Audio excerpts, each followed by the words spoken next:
말씀은 구약성경 사사기 20장 17절에서 28절까지입니다. 우리 같이 한 목소리로 함께 읽겠습니다.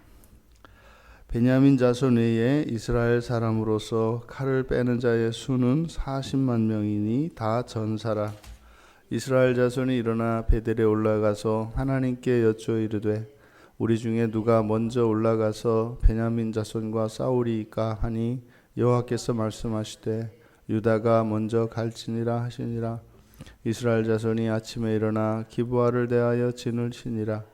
이스라엘 사람이 나가 베냐민과 싸우려고 전열을 갖추고 기브아에서 그들과 싸우고자 하매 베냐민 자손이 기브아에서 나와서 당일에 이스라엘 사람 22,000명을 땅에 엎드려뜨렸으나 이스라엘 사람들이 스스로 용기를 내어 첫날 전열을 갖추었던 곳에서 다시 전열을 갖추니라. 이스라엘 자손이 올라가 여호와 앞에서 저물도록 울며 여호와께 여쭈어 이르되 내가 다시 나아가서 내 형제 베냐민 자손과 싸우리이까 하니 여호와께서 말씀하시되 올라가서 치라 하시니라.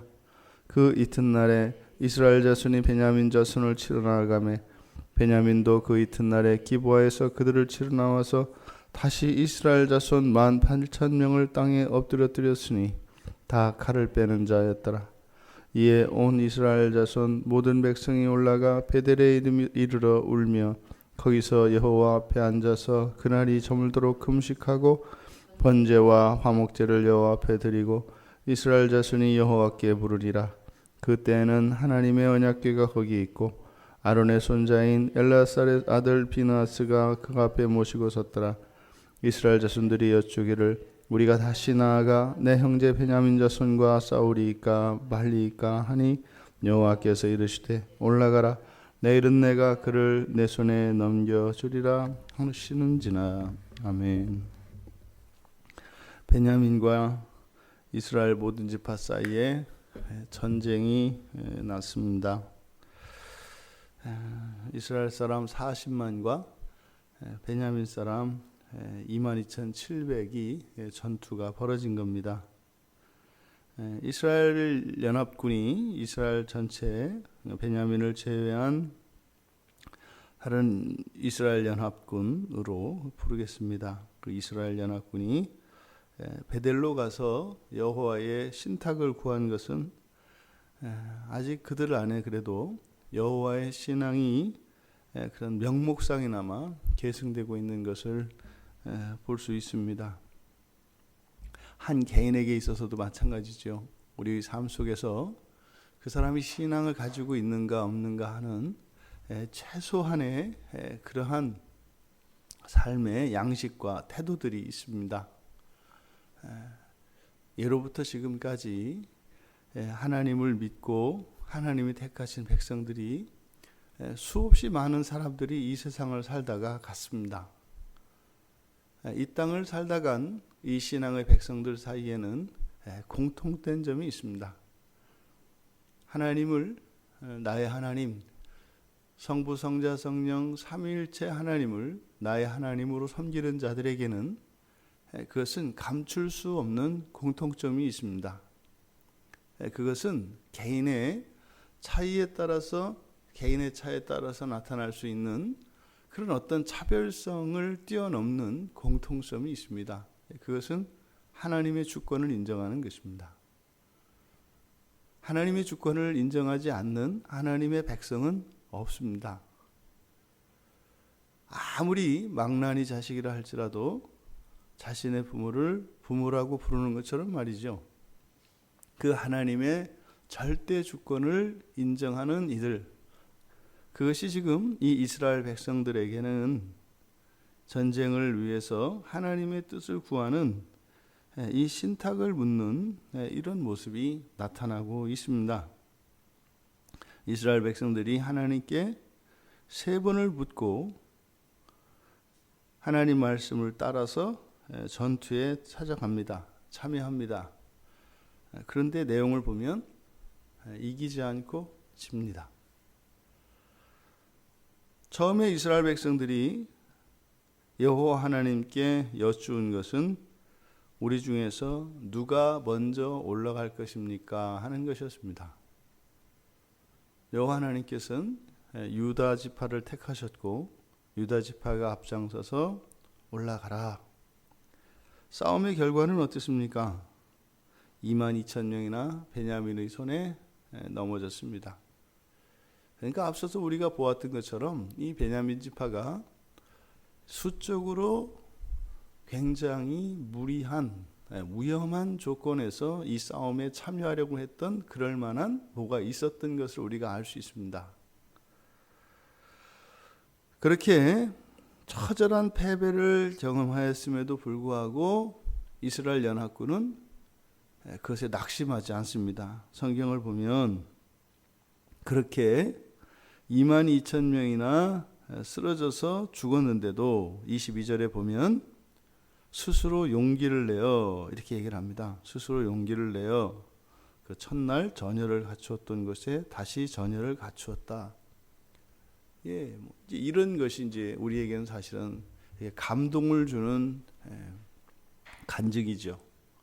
이런 패배와 실패 속에서도 굴하지 않고 다시 그 자리에 나와 싸움에 임하는 굉장히 이것은 감동적이고 용기 있는 행동이고 우리들이 이제 이런 것을 이제 영웅적으로 우리가 묘사합니다. 그랬는데 알 수 없는 장면이 나옵니다. 그렇게 전열을 갖추었는데 이제 여호와 앞에 다시 나아가서 울며 여쭙니다. 여기서 왜 울면서 여쭈었을까요? 그것은 앞에 있는 패배, 그리고 사실 이들이 지금 모든 면에서 자신들이 우세할 것이라고 생각했었습니다만 현실은 그렇지 않았던 거죠. 오히려 승리는 고사하고 엄청난 이런 패배를 경험했지 않습니까? 그러니까 이들이 스스로 용기를 내어서 이렇게 싸움에 임할 마음의 준비는 되어 있어요. 이들이 뒤로 물러서거나 굴복하지 않습니다. 근데 문제는 그 싸움의 결과에 대해서는 자신이 없어요. 왜냐하면 호언장담했던 그 싸움에서 처절한 패배를 맛보았기 때문입니다. 그러니까 이 이스라엘 백성들은, 우리들은 이것을 그냥 책으로 읽고 있습니다만 그 전투에 참여했던 그 사람들은 이 울음의 의미를 압니다. 이 울음의 근본적인 이유는 그 싸움이 녹록지 않은 싸움이었기 때문일 것입니다. 싸우기는 싸워야 되겠지만 결과는 전혀 알 수 없는 그런 싸움인 거죠. 그래서 여호와 앞에 가서 울고 있습니다. 근데 질문이 바뀌었습니다. 맨 처음 질문에서는 싸움의 대상, 대적으로서의 베냐민 자손이었습니다. 그런데 이 두 번째 질문에서는 이들은 베냐민 사람들을 형제라고 지칭합니다. 내가 다시 나가서 내 형제 베냐민 자손과 싸우리까? 그러면 바로 앞에서 울었던 이 울음은 단순한 패배로 인한 분함에서 나오는 울음이 아니었던 것을 우리가 알 수 있습니다.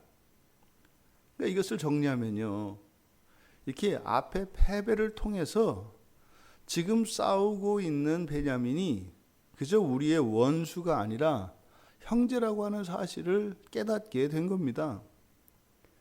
전쟁에서 진 것도 원통하고 억울하겠습니다만, 근데 이 싸움이 형제 간에 서로 치고받고 하는 싸움인 거예요.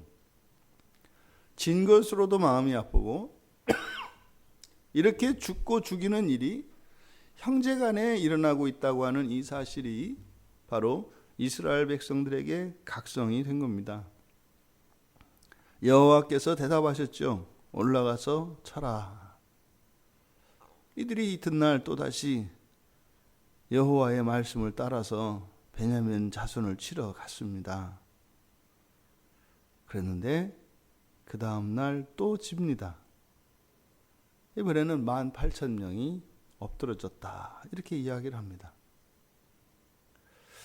여러분, 이것을 우리의 싸움으로 생각해 보자 말이에요.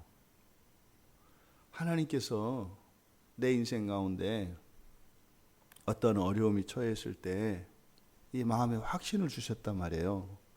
하나님께 기도하고 말입니다. 이 일을 하나님께 맡겼다고요. 근데 하나님께서 나가서 싸우라고 하는 아주 확실한 그런 내적 증거를 가지게 하셨단 말이에요. 그래서 하나님 말씀을 믿고 나가서 싸웠어요. 그런데 어떻게 돼요? 연거푸 2번이나 대패를 경험했다 이 말입니다. 그렇게 2번째 패배를 경험하고 온 이스라엘 자손들이 베델로 올라갑니다. 근데 이제 여기에서는 달라진 것이 그날이 저물도록 금식하고 화목과 번제와 화목제를 여호와 앞에 드렸다. 구약에 나오는 백성들의 제사는 오늘날 우리들로 말하면 회개를 의미합니다. 하나님께 회개를 하고 있는 장면입니다. 그때 이제 그들의 질문이 내 형제, 그러니까 우리가 다시 나아가 내 형제 베냐민 자손과 싸울까요? 말까요? 여러분, 이 싸움에 이스라엘 백성들의 하나님께 드리는 질문의 순서가 바뀌었다는 것을 우리가 알 수 있습니다. 맨 처음에 누가 올라갈까요? 형제 베냐민과 가서 싸울까요? 세 번째는요, 내 형제 베냐민과 싸울까요? 말까요? 맨 처음에 하나님, 우리들이 정말 이 싸움을 싸워야 하는 것인가요? 우리들의 싸움이 하나님이 기뻐하시는 싸움인가요? 베냐민 지파의 저 기브아의 불량배들이 끔찍한 악을 저질러서 우리 민족 공동체, 우리 신앙 공동체를 더럽히기 때문에 저희가 징벌을 하려고 하는데 그것을 싸워야 됩니까? 싸우지 말아야 합니까? 우리 손으로 이것을 씻어야 합니까? 아니면 하나님께 맡겨야 합니까? 이렇게 물어보는 거죠. 그리고 나서 하나님께서 싸우라고 하셨을지라도 정말 내 형제 베냐민과 싸워야 하는 거 맞습니까?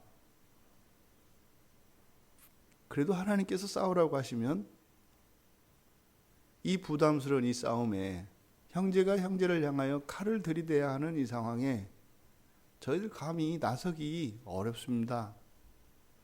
하나님이 누구를 택해 주시면 저희들이 가겠습니다. 누가 먼저 올라가야 할까요? 이렇게 물어야 하는 것이죠. 우리가 인생을 살아가며 예수 그리스도를 믿고 전능하신 하나님, 만왕의 왕이신 하나님, 신들 가운데 유일하신 참 하나님, 나를 지극히 사랑하시는 하나님, 이 세상의 모든 것을 창조하셨고 모든 것의 주권, 모든 것을 소유하시는 하나님, 그 하나님이 나의 아버지 되심을 우리는 믿습니다. 그런데 우리의 삶 속에서는 우리의 생각과 다른 일들이 일어납니다. 하나님께서는 말입니다, 우리에게 자유의지를 주셔서 선택할 수 있는 자유를 주십니다. 우리는 우리가 원하는 것을 선택할 수 있습니다. 마치 이스라엘 백성들이 하나님께 기도할 때 어떤 질문을 먼저 하고 어떻게 기도를 하고 또 무엇을 하든 안 하든 이스라엘 백성들에게 철저히 맡겨져 있습니다. 그게 자유의지입니다. 그것은 하나님도 훼손하지 않으십니다.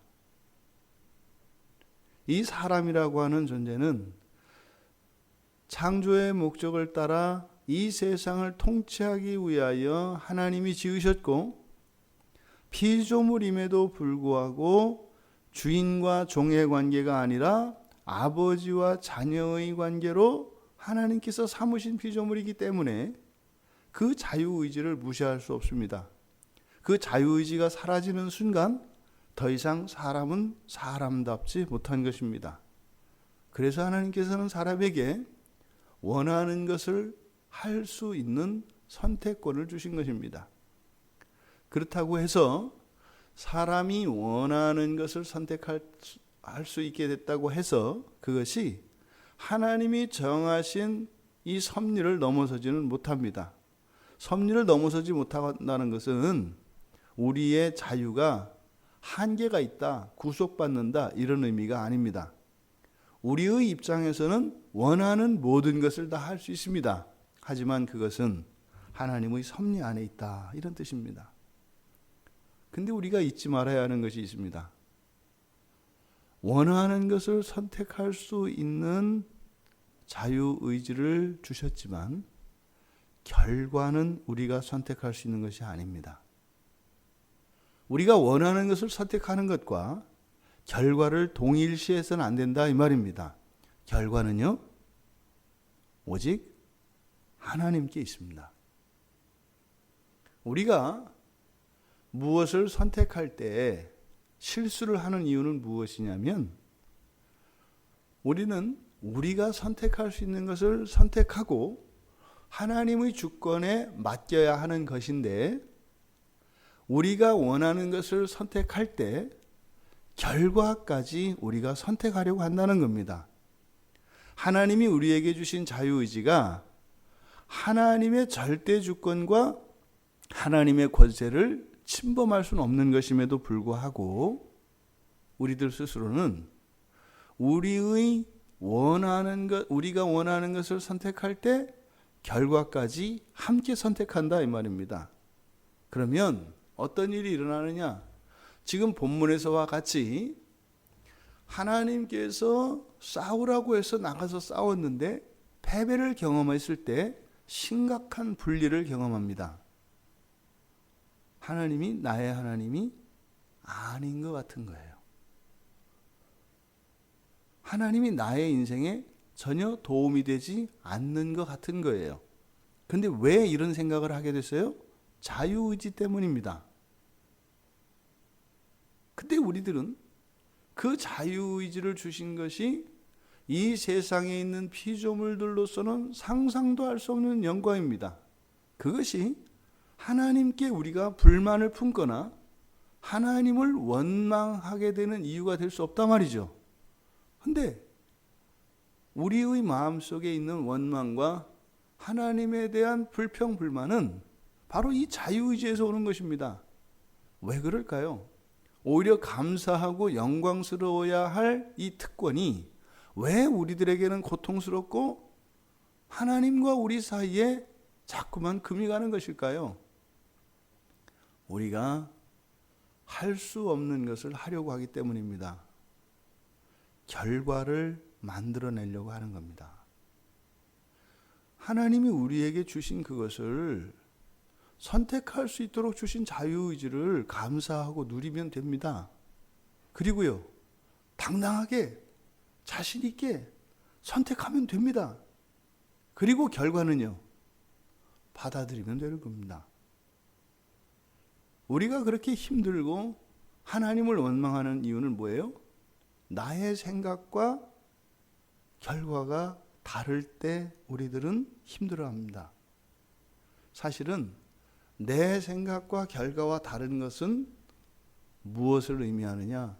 바로 하나님의 주권을 침범하는 거죠. 결과를 내 뜻대로 만들어야 되겠다는 겁니다. 지금 이스라엘 백성들이 하나님 앞에 가서 이렇게 울며 기도하고 통해 자복하게 되는 이 과정 속에서 깨닫게 된 것은 바로 모든 인생의 결과는 하나님의 절대 주권이다라고 하는 것을 깨닫는 과정이었습니다. 그렇다면 이 질문의 순서가 바뀌었다면 아마 이스라엘 백성들은 이런 패배를 경험할 필요가 없었습니다. 하나님께서 이 패배를 허락하신 것은 이스라엘 백성들을 온전한 사람으로 빚어가시기 위해서 필요한 과정들이었습니다. 우리가 우리의 인생을 살면서도 이런 잘못된 전제와 이런 무지로 인해서 우리들이 누려야 할 것들을 누리지 못하게 되고 또한 오히려 하나님께 감사해야 되는 삶을 살아가면서도 여전히 억울해하며 불평과 불만 속에서 하나님을 원망하며 살게 하는 것은 하나님이 나를 버려서이시거나 하나님이 나의 삶 속에 전혀 은혜가 되지 않거나 하나님이 나를 괄시하시는 것이 아니라 내가 힘든 만큼 내가 하나님의 주권을 침해하고 있다고 하는 사실을 기억해야 합니다. 우리들 가운데 어느 누구도 이 자리에서 우리의 심장이 멎어도 그것에 대해서 하나님께 감사하지 않을 사람은 없습니다. 감사해야 되는 것입니다. 우리의 인생이 정말 이 세상의 가장 비참한 삶으로 전락한다 할지라도 우리는 이 세상의 모든 것을 다 가지고도 다 할 수 없는 감사가 우리 인생 안에 가득 차 있습니다. 여러분, 이스라엘 사람들이 지금 연합군을 이루어 베냐민과 싸우고 있는 과정에서 이렇게 쓰라린 패배를 경험합니다. 잊지 마십시오. 이 세상은 온전한 세상이 아닙니다. 그 말은 하나님을 믿고 하나님이 우리를 자녀 삼으셨다고 하는 그것이 이 세상에서 매일같이 승리하는 영광스러운 삶을 약속하는 것은 아닙니다. 이 세상의 정체는 말입니다. 하나님이신 예수조차도 지는 것처럼 사셔야 되는 세상입니다. 이 세상은 말입니다. 그저 만사형통할 수 있다면 둘 중에 하나가 잘못된 거예요. 이 세상은 타락한 세상입니다, 여러분.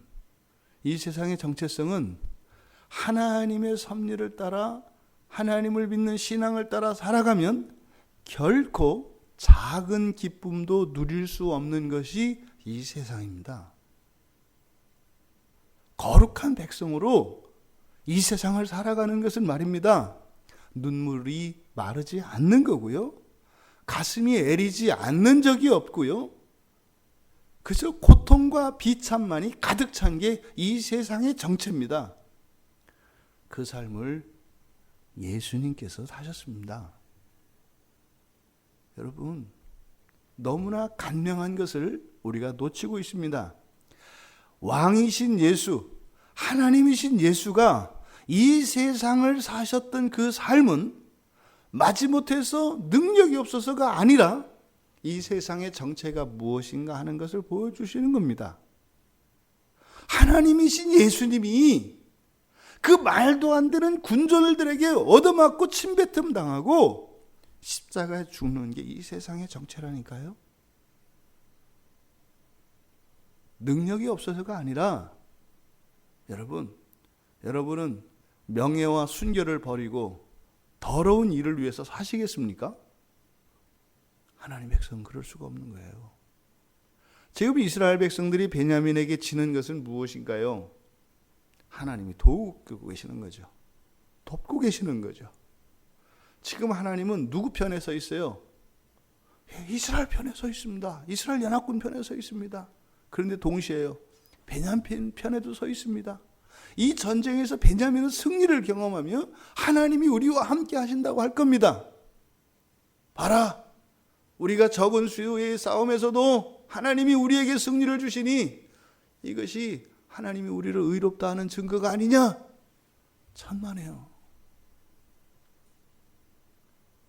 이스라엘 지파는요, 이스라엘 연합군은요, 우리를 버렸다고 생각할 겁니다. 천만에요. 하나님은 버리지 않으십니다. 지금 베냐민과 이스라엘 연합군 사이에는 승리와 패배가 교차하고 있습니다만 여전히 이들 모두에게 하나님이 은혜를 베풀어주고 계시며 하나님이 도와주고 계신 것입니다. 이기는 것과 지는 것과 상관없이요. 그런데 왜 우리들에게는 우리의 삶 속에 이기는 것과 지는 것에 따라서 하나님의 은혜가 있기도 하고 없는 것처럼 느껴질까요? 하나님보다 이 세상을 사랑하기 때문입니다. 이 세상에서의 승리가 나의 진정한 승리가 될 수 없다고 하는 사실을 잊지 마십시오. 우리가 고난과 이런 실패가 다가왔을 때 우리의 마음속에 있는 속내를 우리는 보게 됩니다. 고난 가운데에서도 하나님을 감사할 수 있다면 나의 신앙과 나의 사랑이 순수한 것입니다. 나의 뜻대로 되지 않을 때 화가 나고 하나님이 원망하다면 나의 신앙은 불결한 것입니다. 이스라엘의 이 울음은 이들로 하여금 자신들 안에 있는 이런 불결함, 두 마음을 품은 이것을 발견하게 했습니다. 여러분, 예수님께서 십자가에서 죽으신 것을 보고 사람들은 그것을 패배라했습니다. 그리고 그것을 조롱했습니다. 그리고 한번 그 십자가에서 내려와 보라고 했습니다. 한번 성공해 보라는 겁니다. 그러면 내가 너를 믿겠다는 겁니다. 여러분, 이 세상이 무엇인지 모르는 사람들은 그렇게 이야기할 수 있습니다. 우리가 울 때 주님이 더 큰 울음을 울고 계신 것을 우리가 공감할 수 있게 되기를 바랍니다. 내 마음이 찢기고 참담할 때 그것과 비교할 수 없는 더 큰 찢기심과 참담함이 우리의 주 되신 그리스도 예수가 먼저 가셨다고 하는 사실을 우리가 영적으로 깨달을 수 있게 되기를 바랍니다. 그래서 우리가 아프고 힘들 때 주님이 더 크게 아파하셨기 때문에 우리가 아파할 수가 없는 겁니다. 그런 주님의 아픔에 참여할 때, 그리고 이 세상에 살면서 겪는 패배도 하나님이 도와주신 것이라고 하는 이 사실을 깨달을 때 우리는 말로 다 할 수 없는 영광의 변화를 겪게 됩니다. 여러분, 그리스도인은 말입니다.